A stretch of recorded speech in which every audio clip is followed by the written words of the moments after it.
మీ బట్టలకి సాఫ్టింగ్ ప్రొటెక్షన్ ఇచ్చే సరైన ప్రొడక్ట్ ఎలిమ్ ఫ్యాబ్రిక్ కండిషనర్. నమస్కారం గురుగారు. మహాదేవ. గురుగారు, తమలపాకు పైన దీపం వెలిగిస్తూ ఉంటారు. నిజంగా ఇలాంటి దీపారాధన దేనికి విశేషమైనదో తెలియజేయండి. తమలపాకుపై దీపారాధన అని కాదు కానీ తమలపాకులలో అంటే చుట్టూ తమలపాకులు లైక్ ఒక సుమారుగా కూడా ఒక 8 నుంచి 11 తమలపాకులు ఒక ప్లేట్లో. సో మధ్యలో చక్కగా కూడా ఒక దీపారాధన చేసి అమ్మవారికి హారతి ఇవ్వాలి. ఇది 11 శుక్రవారాలు కానీ 9 శుక్రవారాలు కానీ లేదా 18 శుక్రవారాలు కానీ చెయ్యాలి. ఇది ఏమిటి అంటే ఇంట్లో ధన సంబంధిత, అదేవిధంగా అమ్మవారికి సంబంధించినటువంటి అంటే ఒక ఏదో మనకి ఇంట్లో చెడు జరుగుతుంది అని కానీ లేదా కొంత మనకు అనుకున్న పనులు అనుకున్నటువంటి విధంగా ముందుకు వెళుతాం లేవు అని అనుకునేటువంటి సందర్భంలో ఇప్పుడు అంటే తమలపాకులు అంటే అందులో మనకు సరస్వతి అమ్మవారు కావచ్చును, లక్ష్మీ అమ్మవారు కావచ్చును, పార్వతీ అమ్మవారు కావచ్చును కొలువు తీరి ఉంటారు. ఈ మన తమలపాకుకు సంబంధించినటువంటి ముందు భాగంలో ఉండేటువంటి ఆ యొక్క తొడిమను కాస్త తీసి చక్కగా పరుచుకోవాలి. ఓకే, తమలపాకులు అంటే ఆంజనేయ స్వామికి ఎంతో ప్రీతి. అవునండి. మరలా ఇదొకటి విషయం.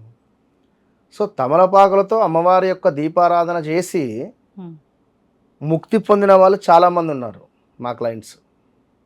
కనుక అంటే వారి ఫోటోలు కూడా పంపిస్తూ ఉంటారు అమ్మవారికి సంబంధించినటువంటివి. ఆ గురువుగారు శుక్రవారం ఈరోజు హారతీయంగా అమ్మవారు ఆ యొక్క మన హారతిలో కనబడింది అనేటువంటి విధంగా తీసి పంపిస్తూ ఉంటారు. ఎంతో సంతోషం వేస్తుంది. కనుక ఎక్కువగా ఆరోగ్యపరమైనటువంటిది కానీ ఆర్థికపరమైనటువంటి విషయాలలో ఇది బాగా ఉపయోగపడుతుంది.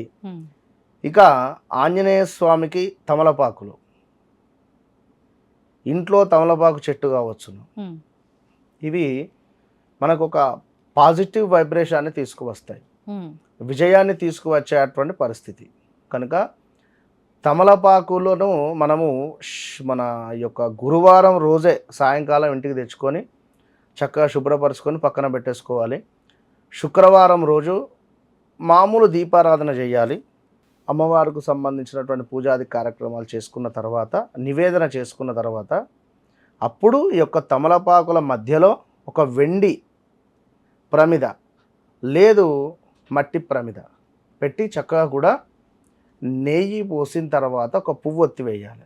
పువ్వొత్తేసి పువ్వొత్తి లేదు అనుకుంటే 3 అంటే ఒక 2 వత్తులను కలిపి సౌత్ వైపుగా, 2 వత్తులను కలిపి ఈశాన్యం వైపుగా, 2 వత్తులను కలిపి తూర్పు వైపుగా వేసి అమ్మవారికి హారతి ఇవ్వాలి.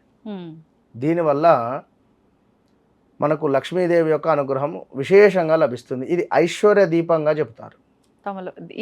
ఈ దీపంగా అంటే ఈ విధంగా. ఇక మామూలుగా కొందరేమిటి ఈశ్వరునికి సంబంధించి కూడా ఏకాదశ దీపారాధన చేస్తూ ఉంటారు. ఏకాదశి అంటే 11 దీపాలతో ఏకాదశ దీపారాధన అంటే 11 దీపాలతో ఈశ్వరునికి యొక్క తమలపాకులను పరుస్తారు. తమలపాకులపై చక్కగా కూడా ఉసిరికాయలకు సంబంధించి, అంటే ఇప్పుడు ఉసిరికాయలు ఉండవు బట్ చెప్తున్నా, మీరు అడిగారు కానీ ఉసిరికాయలను దానిపై పెడతారు, దీపారాధన చేస్తారు, పువ్వొత్తులు పెట్టి. కనుక ముఖ్యంగా సరస్వతి అమ్మవారు పిల్లలకు చదువురీత్యా సరిగ్గా మన మాట కానీ వినడం లేదు అనుకున్న పిల్లలకు సంబంధించిన ఏ పని కావాలనుకున్నా కూడా ఈ దీపారాధన. నరఘోష నరదృష్టి ఉండేటువంటి వారు కూడా ఈ దీపారాధన.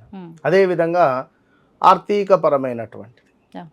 ఈ 3 విషయాలకై ఎంతో ఉపయోగపడుతుంది. అండ్ మంగళవారాలు శనివారాలు ఆంజనేయ స్వామికి సింధూర అర్చన అండ్ తమలపాకులను సమర్పించాలి. దీనివల్ల కూడా మనకు జాతకంలో ఉండేటువంటి శని సంబంధిత దోషాలు కానీ ఇవన్నీ కూడా తొలగిపోయే ఛాన్సెస్ ఉంటాయి. ఇప్పుడు ప్రత్యేకించి హనుమంతుడికి తమలపాకుల పూజా విధానం కానివ్వండి, లేకపోతే దీపారాధన, మాల ప్రీతికరం అన్నారు. ఎందుకని ప్రత్యేకించి హనుమంతుల వారికి అది ప్రీతికరం? ఇప్పుడు ఈ యొక్క ఉదాహరణకు స్వామివారు సింధూరార్చన ప్రియుడు. ఓకే, సింధూరార్చన ప్రియుడు అన్నప్పుడు ఈ యొక్క హనుమంతుల వారు సీతమ్మను కలవడానికి వెళ్ళినటువంటి సందర్భంలో ఆ తలపై సింధూరం రాసుకుంటుంది ఎవరు, సీతమ్మ వారు. తల్లి ఇది ఏమిటి అంటే, మీ రాముల వారి యొక్క శ్రేయస్సు కోసము, మీ యొక్క రాముల వారి యొక్క అంటే మన లైక్ ప్రతి ఆడవారు రాసుకుంటారు కదా సింధూరం ఇక్కడ, సో భర్త శ్రేయస్సు అని చెబితే ఆంజనేయ స్వామి వారు ఒళ్ళంతా రాసుకుంటాడు సింధూరం, అంటే అంతటి అది. సో ఈ సందర్భంలో తమలపాకుల యొక్క చెట్టు వద్ద సీతమ్మ వారు ఉండడము, ఈ ఆంజనేయ స్వామి అక్కడికి వెళ్ళడము, ఇట్టి తమలపాకుకు సంబంధించినటువంటి విషయము. అంతేగాని ఓ తమలపాకుల మాల వేసేయండి ఆంజనేయ స్వామి కంటే మొత్తం స్వామివారికి మొసమరకుండా వేసేస్తారు. జస్ట్ ఒక మాల అంతే.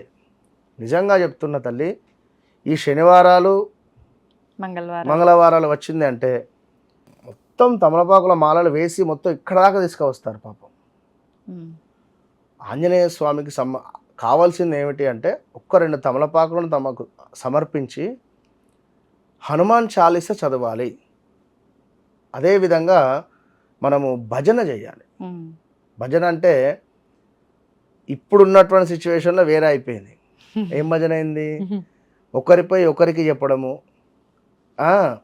ఒకరిపై వీళ్ళు ఇట్లా ముందు ఆఫీస్కి రాగానే అమ్మయ్య వారు రాలేదు కదా, వారి గురించి నేను ఇక్కడ పోయి చెప్పాలి, బాస్కు చెప్పాలి అంటారు, పోతారు, వారికి చెప్తారు మీరు గ్రేట్ సార్ మీరు అని చెప్పి ఈ భజన ఇది అయిపోయిందంతా. ఎవరికి వారు పొగడ్తలు. సో నిజమైన భజన అనేటువంటిది వెళ్ళిపోయింది. కనుక ప్రతి మంగళవారము ప్రతి శనివారము ఆంజనేయ స్వామి దేవాలయంలో ఎవరితో మీకు సంబంధం లేదు, మీరు కూర్చోండి, హనుమాన్ చాలీస చదువుకోండి, చక్కగా స్వామివారికి భజన చేసుకోండి, తమలపాకులను సమర్పించండి, అంతే. ఇదే విధంగా ఒక వైట్ పేపర్ తీసుకోవాలి. వైట్ పేపర్ పైన రామ్ రామ్ రామ్ అని రాయాలి. ఓకే, జస్ట్ రామ్ 3 సార్లు కాదు, కంప్లీట్గా ఒక వైట్ పేపర్ పైన ఇటు side back side front and back white paper తీసుకోవాలి. రామ్ రామ్ రామ్ రామ్ రామ్ రామ్ రామ్ రామ్ ఇంతే రాసేసి హనుమాన్ చాలీస చదివేసి స్వామివారి యొక్క పాదాల వద్ద అవి పెట్టండి. ఏ కోరికైనా దగ్గర దాకా వచ్చి మిస్ అయిపోతున్నాయి అని అనుకునేటువంటి ఎలాంటి కోరికలైనా ఎలాంటి పనులైనా కూడా అయిపోతాయి ఖచ్చితంగా. మంచి విధానాన్ని తెలియజేశారండి. నమస్తే. మహాదేవ.